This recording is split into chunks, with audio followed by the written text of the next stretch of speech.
My name is Andrew Desiderio, Senior Congressional Reporter at Punchbowl News. Glad to be joined this morning by Michael Lohr. He is the Deputy Secretary of State for the state of Maryland. He has long been a fixture in Annapolis, having worked at the state legislature for a long time. He's also a lawyer, got his law degree from American University here in town. We're so glad to be joined by him and by all of you this morning, and Punchbowl News is glad to be here as well. If you don't know about us, we are a free morning newsletter. We cover power, people, and politics in Washington, D.C. We are a 3.5-year-old media startup. With that, Michael, thank you so much for being here. Thank you, Andrew. It's great to have the chance to talk to you about this topic, which kind of eludes people sometimes when you think about the role of state governments and things that people in your role have to do and worry about on a daily basis. Subnational diplomacy being one of them, which has emerged as a real force on the world stage, and in terms of the ability for state and local governments to reap the benefits of U.S. foreign policy, which, again, not really a new phenomenon, but today with the advancements of technology and innovation, it's a lot easier to do that, to advance things like job creation, trade, investment, cultural engagement, and I know that's all within your purview here. So I just want to start off at a 30,000-foot level and ask, from your perspective, someone who does this on a daily basis, how is subnational diplomacy beneficial to the state of Maryland, and what is your day-to-day like as you try to advance those objectives? Well, thank you, Andrew. It's great to be here, and I'm glad we're at the 30,000-foot level because that's usually where I'm coasting. We have to get into the details many times to finalize deals and what have you, but a lot of the work we're doing is setting the state up and people up for success and to engage individuals so that they can engage their home nations. If they're diaspora, for instance, there's important inroads to those countries of origin through the citizens of Maryland, and it's important to engage our comparative advantage. So not only is Annapolis close to Washington, D.C. and the hub of the diplomats and the embassies, but we're also home to a lot of diverse communities. And so it's important for us to really lean into those opportunities. We also have a very diverse cabinet within the Moore-Miller administration, so that lends itself to really leaning into the educational exchanges. And as you said, the technological challenges and opportunities are really at the forefront of policymaking now. So what are we going to do with the lessons learned from other countries, other jurisdictions, and apply that to Maryland? So my day-to-day is drastically different depending on the day. If we're hosting a large delegation, obviously frantically trying to make sure everything's taken care of, but we are the best place to host a foreign delegation outside of DC because we're so close. And it could be anything, and Rosanna is here from our office. We provide the tour of the State House, which is the largest continuing used state house in the country. So it's a great way to provide the lessons and the values of our country and the state of Maryland, going back even further than the 250-year history of our republic. So you're close to DC, but you're technically outside the bubble. That's right. That's the benefit. Yeah. Is this really a new phenomenon? I don't think so, but in the last few years, especially since the last administration pulled out of the Paris Agreement, I think people realized and setting net zero goals at the state level was important to send signals and also help to achieve international goals at the state, local level that might not have been accomplishable at the national level. Mm-hmm. But Eisenhower gave his famous speech in '56 about sister cities, and I think in some ways the dynamic is similar. We need people to reach across divides. It was the Iron Curtain before, but now there are different divides that are being set up geopolitically, but it's important to push against propaganda, both abroad and domestically, and allow people to engage with people across those divides. And I think that connection, engagement will demystify everything and make things more human. And I think at that human level, we're going to be able to accomplish more and be afraid of less of the boogeymen that are thrown out there as obstacles for progress. You and I were talking before about an example of this a few weeks ago, or I guess it was over a month ago now. Ukrainian President Zelensky visited the state of Pennsylvania. He toured a munitions factory, obviously producing the munitions that are being used in Ukraine for their war against Russia. He met with Governor Shapiro. He met with other state and local officials in the state of Pennsylvania. I think that's a good example of subnational diplomacy, working the way it's supposed to. Can you talk a little bit about what Maryland is doing in that respect, whether it's with foreign leaders or with, foreign ministers, other top diplomats of other countries? Well, I'm glad I get the opportunity to highlight the state partnership program, which is sometimes overlooked when it comes to subnational diplomacy, but Maryland has had an engagement with Estonia now for 30 years. So through Estonia, it's amazing actually what is able to be accomplished to support the Baltic states. We also have a relationship with Bosnia and Herzegovina. So in the Balkans as well, we've got secure connections from our National Guard, which is kind of quasi-federal as well, but we have those connections with those nation states. And through that structure, we've also got the civilian-to-civilian connections, especially Estonia. I think they have about 7 sister cities that have been generated since the state partnership program. But the National Guard, for instance, has transfers through the federal government, and sometimes those transfers also make their way to support Ukraine. So there are some back channels that allow us to indirectly, but through direct support, assist Ukraine and other countries under the gun right now, so to say. But we also, engage again at that civilian level, which helps to uplift the democratic processes in certain countries, to uplift our values. And as we mentioned earlier, the technological challenge, it's a two-way street. So we're also learning from partners like Estonia. They produce a lot of 5G technology. So there are opportunities for us to learn from their ingenuity. And also delivering government services. I hate to say it, but they're ahead of us when it comes to providing services to their communities. And there are lessons to be learned for us, especially at the state level. Mm-hmm. Let's talk about jobs and the economy as well, because that's something that I think the most directly impacts Americans. It's top of mind right now as we're obviously 2.5 weeks away from a presidential election as well. But when we talk about sort of the presence of foreign companies in the state of Maryland, there's about 700 of them that have a major presence in the state of Maryland. Supports about 100,000 private sector jobs. That's 5% of the state's private sector employment. Can you talk a little bit about sort of the significance of that and how that has to be part of your day-to-day, when you're thinking about the fact that, 700 foreign companies, that's a big deal. That's right. And we want to be an attractive market, not just for American companies, but all companies. And a big part of the attractiveness of Maryland is our workforce. We have a very highly educated workforce. We're also strategically located not just near DC and the embassies, but a lot of federal agencies, NIH. So we're trying to attract more investment in life science. I think we are a global leader in cybersecurity and quantum.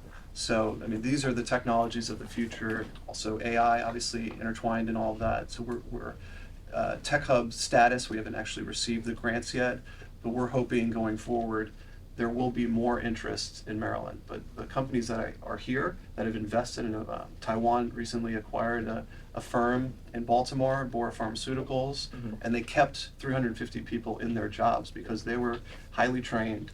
And I think a lot of times these acquisitions are done not just to acquire the product, to make sure you have the workforce that's adequate for the needs of those companies. So I think Maryland's very attractive, primarily because of our workforce, and it's just also a great place to live. The educational institutions, not just at the university level, but primary education is some of the best in the world. And we're actually investing much more in the blueprint for the next generation because we want to be competitive internationally, not just domestically.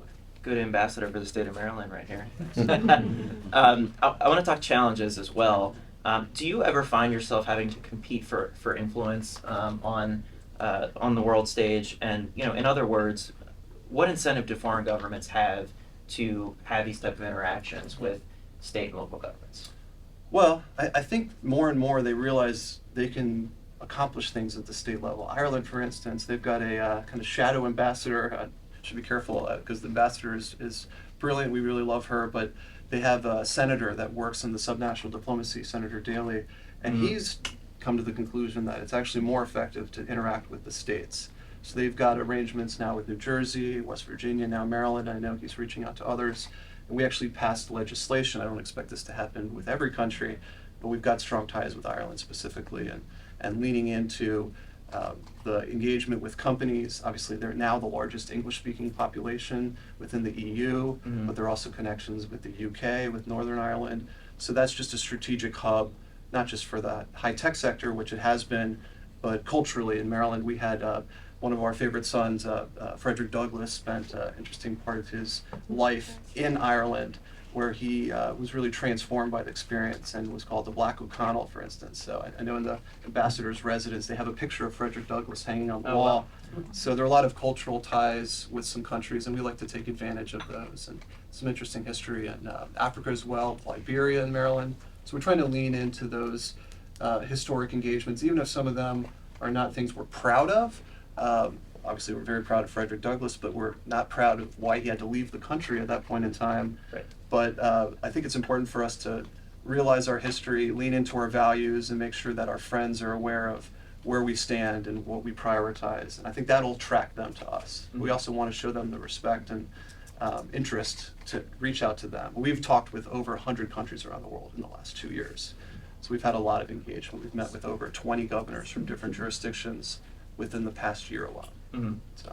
I want to open it up in a second to questions from the audience, but before I do, I wanted to ask you about a very important aspect of this, which is coordination with the federal government.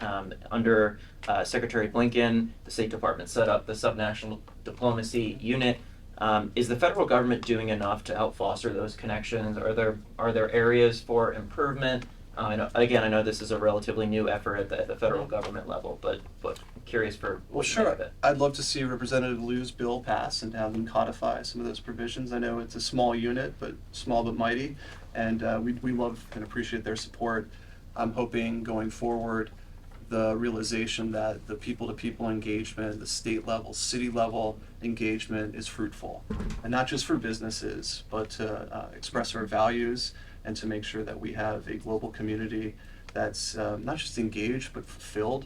I feel like I was just listening to NPR on the way here, and Robert Putnam is having a series coming out, and I think we need to get more connected. There are opportunities for people to get engaged locally, but to also, it's a cliche, but think globally, act locally. I think there's room for that with subnational diplomacy and for citizens, with the support of the state and city governments, but the state and city governments aren't going to be able to support the citizens unless we have support, and especially funds from the federal government. So the sooner the federal government and the appropriators realize that there's benefit to businesses around the country and to just our general fulfillment, the better for all stakeholders, I think. Getting the attention of congressional appropriators is notoriously difficult. Want to open it up to the audience if anyone has questions. Yes, go ahead. Yes, you mentioned in passing that Estonia does a better job with services than the United States. Could you elaborate a bit on that? Well, they have an interesting structure. Maybe it's not scalable. I think there are only 1.2 million people in Estonia, but they have a system where they keep your personal information in different agencies, and they can cross-reference it. So when you do business with the government, they know who you are. So you don't have a lot of that red tape, paperwork that drives people crazy. And the IRS is just now updating their system from 50 years ago. There are a lot of state systems that are coded in COBOL. You can't even find coders that understand those languages. So I think we need to re-envision services, especially with the technology that's available in the private sector. There's no reason why state government and the federal government can't maybe even skip a generation or two of technology so that the people's interaction with government is more positive. I think people would complain less about taxes, for instance, if they felt that the services were more efficient and effective. So I think that's just a good government approach, and just like we learn from democracies around the country and around the world, we should also learn about other systems and technology applications from other jurisdictions as well. Thank you. Sure. Good question. Anyone else? Yes. I have a question. How did the strike affected Maryland economy? Well, the recent ILA. yes, the ILA strike, not too much because they came to an agreement. I know there's still some pending issues with AI, which is fascinating. So that'll be an ongoing discussion. They came to an agreement soon enough that I don't think there was too much backloading at the docks. So there wasn't too much of a direct impact in Maryland. And the ILA in Maryland is actually very well structured. They have a good relationship with the government. But this was a very large strike. Obviously, it was the whole East Coast and the Gulf. So we were just one of the many different locations that was slightly affected. But I just want to highlight, after the bridge collapse, of course, the Francis Scott Key bridge collapse, at that juncture, it was just so important to look internally. But we had so many people from around the world, our friends, reach out, consulates and embassies, and showing their support. And that just highlighted how these relationships are also important. You know, in a natural disaster, it's good to have friends around the world. And we've also provided some guidance with our Department of Emergency Management to other countries. I think that's also a great area for cooperation at the subnational level. But to answer your question, it didn't affect us directly. We're hoping they can come to some agreements with AI, because it's not just the right to work, but the dignity of work is really important. We need to apply these technologies, but we also need to be rational about the effects of individuals. So it's a bigger issue, maybe outside the scope of my office. But may I have a Yes, follow-up, yeah, go ahead. Yep. a question? So a few years ago, under the previous Governor Hogan, so the governor brought EU ambassadors to increase the economy impact, on the state of Maryland. Is the new governor is going to increase the economic cooperation with EU countries, and not only with EU, but let's say with the global South, Asia, in the Pacific region, or not?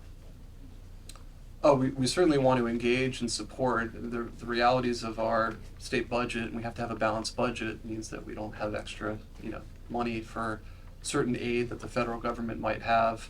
But we are trying to be thoughtful about ways we can supply equipment, for instance, in times of emergency, and guidance. But a lot of it might be more at the level of, explaining our best practices, how we do things, what we've learned through our experiences, and sharing that information. You mentioned interactions with foreign diplomats in the aftermath of the bridge collapse. I was at the Democratic and Republican conventions covering them over the summer in both Milwaukee and Chicago. There was a very much a heavy presence of foreign ambassadors, foreign diplomats. Do they see the advantage, if you will, of having these interactions more directly with the political process in the United States? Whether it's, again, that's obviously the federal level, but also at the state level, interacting with state legislators, governors, et cetera. What do they tell you about the benefits of something like that? I think they do, and especially if they're bringing over subnationals from their countries, for instance. So we're talking about the port, we had a delegation, including the chairman, the governor, basically, in Vietnam, meeting with our port, our director of the ports, who actually took his job about 2 months before the bridge collapse. It was good. He was well seasoned and the right person in the right place, but that's not the way you want to start your job. But he's very internationally minded, focused, and he was willing to take the meeting without much notice.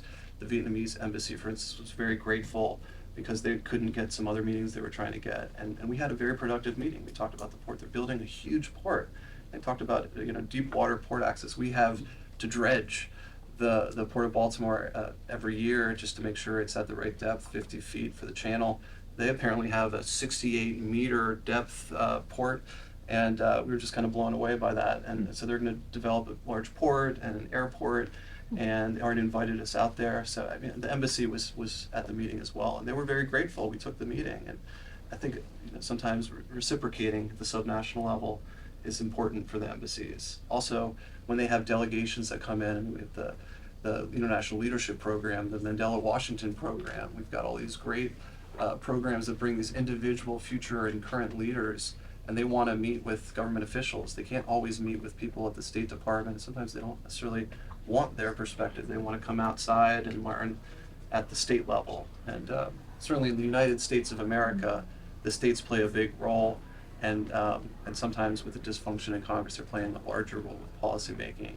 But with infrastructure, education, when you name it, there are important policy lessons from the state and local level. All right, good note to end on. Thank you very much, Michael. Thank you, everyone, for being here.